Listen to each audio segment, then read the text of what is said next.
inside the circle.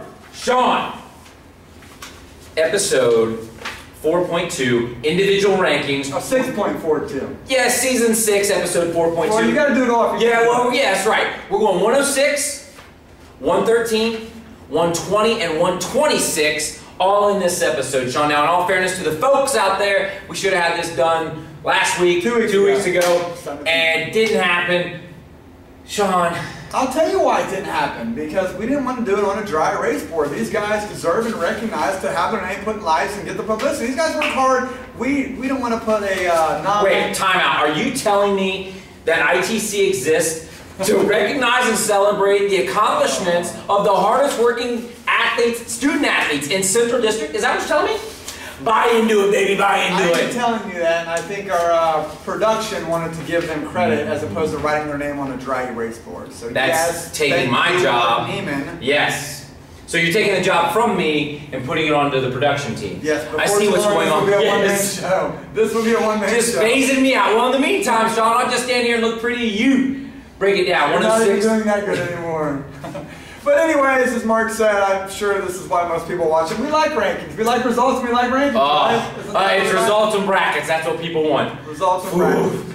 So at 106, we're going to start there. Number 4, we're going to start with the number 4 ranked guy at 106, Sawchuck Deacon Sawchuck. Let me in here. From Hilliard Bradley. Got first at the Olentangy Lewis Center tournament. Just got recently third at the Greater Miami Valley. Great showing. Solid kid. Freshman. Done a lot of work over the summer. Junior Olympic guy. I do believe he's also So right now we're going to have Sawchuck at number 4. Go ahead, Mark. He's also a Colac camp member. He went out to Colac with me.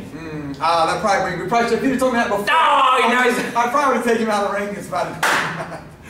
At number 3, we're going Patterson Mifflin. State qualifier last year, really burst on the scene there with that big win over Seabird in the quarterfinals. Got third at the Liberty tournament. It did wrestle at 13 though, but did also certify for 106. Yes. So he is certified at 106. I believe he was a scratch this weekend at Marion Harding. Yeah. So hopefully he wasn't injured or sick, but right now he's our number 3 guy. And number 2, the guy who's probably one of the most overlooked little guys in our district, Ballman for Dublin Kaufman. This guy demolished the field at Big Walnut, absolutely demolished the field at the Greater Miami Valley, and then got a solid second at North Canton River to a runaway winner. This guy's a junior high placer, very long, very good on top. I love how he puts 2 moves together. You know, like high crotch to a double, inside, you know, just puts moves together. Like probably one of the better top wrestlers in the district. But I don't know why he's not getting more love outside of the 270. So at number 2, Ballman for Dublin. Well, you know, I know the answer to that. They haven't seen him wrestle. We've seen him wrestle. We know what's up. We know how to evaluate talent. Whoa, whoa. Somebody did not take their medicine today. But the show still must go on. At number 1, there's no debate here. It's Logan Agan from Lancaster. He's absolutely just head and shoulders above the rest of the field. He won the Olentangy tournament. He won the Olentangy Liberty tournament. He won the Medina tournament. He got beat early in Ironman, came way back to get a solid third over some highly ranked kids, returning state placer. He is so much the head and shoulders of the field there that I really don't think there's a chance of him losing other than him not making weight at That's it. That's the other way he'll get there. So right now, Logan Agan is our number 1 at 106. Excellent. Let's move up to 113, Sean. Let's go top 4 at 113.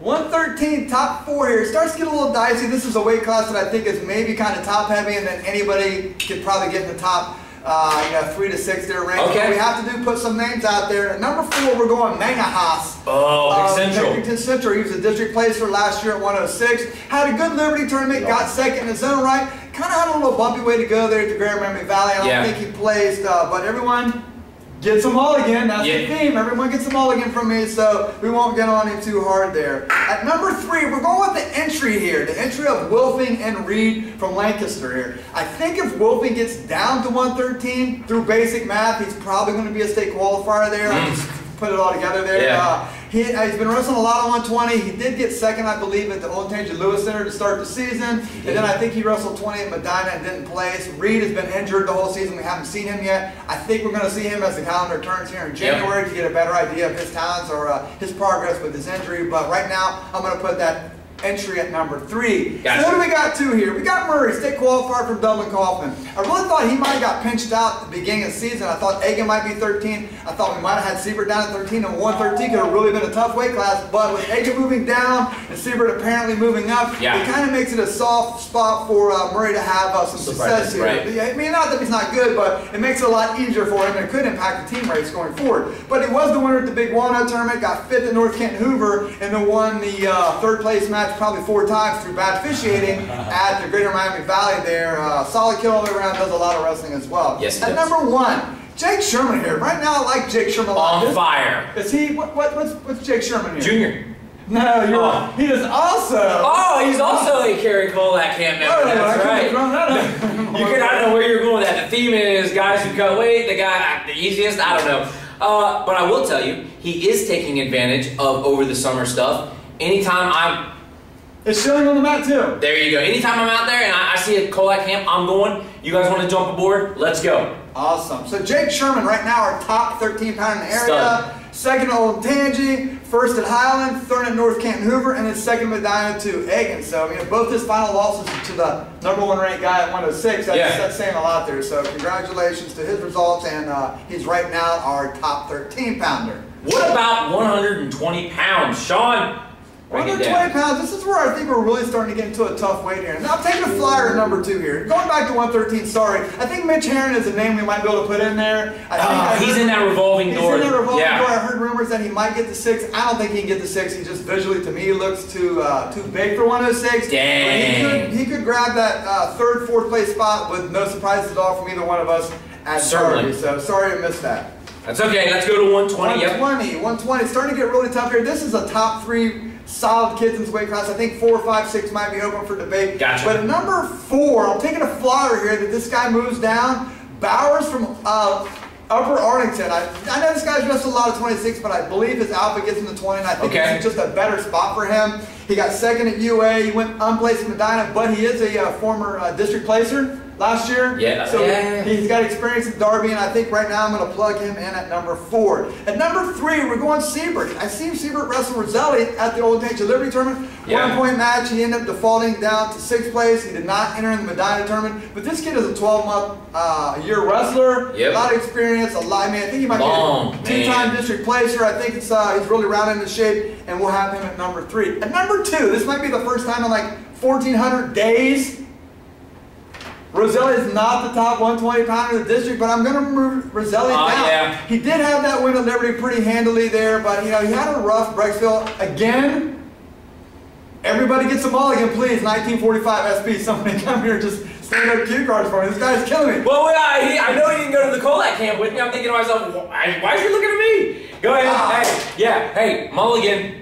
Everyone gets a mulligan. He's coming off injury. He's probably not rounded into shape. I give everybody a pass here. He's probably, he'll be fine. Going forward, he will be fine.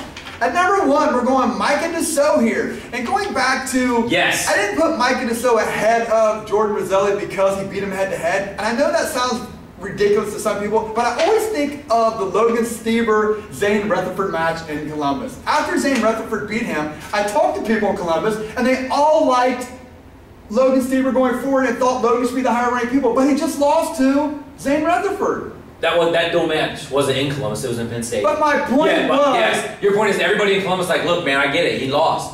But we still like our guy going forward, he should be ranked. So in these situations, when I do that same thing, I get tar and feathered here. But anyways, I'm putting Mike at top because he's had a phenomenal season. He blasted the field at Olentangy. And then he had a good 5th place showing there. It wasn't just what happened in that match, it's what he did going forward to there that I think deserves him to be the ranked number person. And I think his athleticism might be the difference in this match going forward as well. So I will say, my thing about Jordan Roselli, and this is it, this is, if our entire district could manage position like he does, we'd be a whole lot better. That cat never gets, he is rarely at like 0.1% of the time, and that 0.1% is your opportunity to score on him. Like the cat is always in a great stance, walking forward, got his hands right where they should be, his head is right where it should be. The kid is good, the fact that he's number 2 here, whatever. You don't get 4th in the state by accident. No, not 4th. No, maybe 5th or 6th, but not 4th. Okay, all those people got 5th and 6th.